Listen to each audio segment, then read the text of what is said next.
Āmagandha Sutta, What Truly Makes One Impure, Sutta Nipāta 2.2, Cūḻa Vagga, Khuddaka Nikāya. We love to play the game of holier than thou. We think that if we follow a certain diet, wear specific clothes, or perform the right rituals, we are somehow purer than the person next to us. But what if your pure lifestyle is actually a mask for a decaying heart?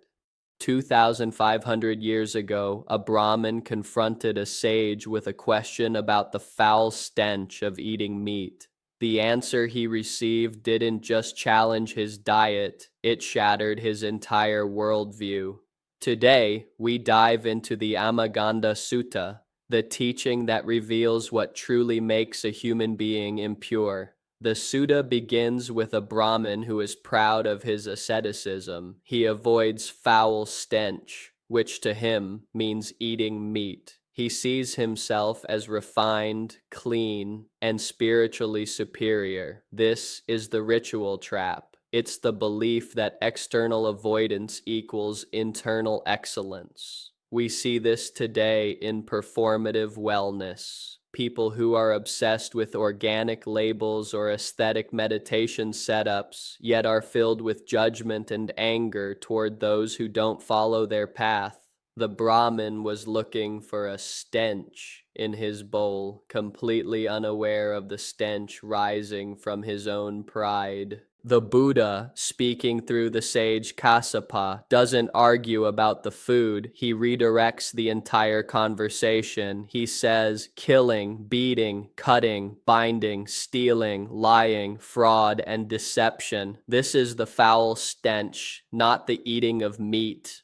Let that sink in. The Buddha lists the stenches as behaviors and mental states: anger, intoxication, obstinacy, bigotry, deceit, envy, and pride. He is saying that you can be a strict vegetarian living in a pristine temple, but if you are deceitful or arrogant, you are foul-smelling to the wise. The impurity is not in what goes into the mouth, but what comes out of the heart.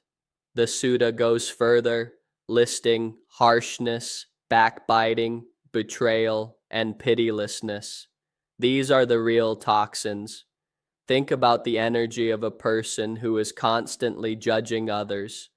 Think about the stench of a mind filled with greed or the desire to manipulate. The Buddha is performing a spiritual autopsy.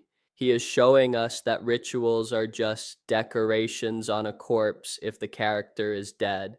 This part of the script is a mirror. As you hear these traits, pride, hypocrisy, anger, ask yourself, is this smell coming from me?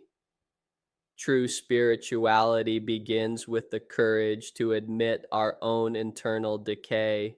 The Buddha then addresses those who think they can starve their way to heaven. He mentions those who sleep on the ground, those who fast, those who wear rough skins. He says, neither meatless diets, nor nakedness, nor shaven heads, nor matted hair can purify a mortal who has not overcome doubt. You cannot fix an internal problem with an external solution. You cannot bathe your soul by washing your body in a holy river. If the mind is still clinging, if the ego is still hungry for validation, all the asceticism in the world is just another form of spiritual ego. So how do we actually become clean? The sutta points to a life of restraint, truthfulness, and gentleness. True purity is the absence of the desire to harm. It is the absence of the need to deceive. It is a heart that is unconquered by the senses and unbound by the opinions of others. When you stop obsessing over the external rituals and start watching your reactions, your words, and your intentions, that is when the foul stench begins to lift. You become a muni, a sage, not because of what you eat, but because of how you live. The Āmagandha Sutta is a call to authenticity. It challenges us to stop hiding behind our spiritual habits and confront the raw reality of our character. Don't worry about the stench of the world. Worry about the stench of your own ego. Clean the inside of the cup, and the outside will take care of itself. Are you ready to stop the performance and start the transformation? The choice is yours. Walk the path of the sage. Walk clean.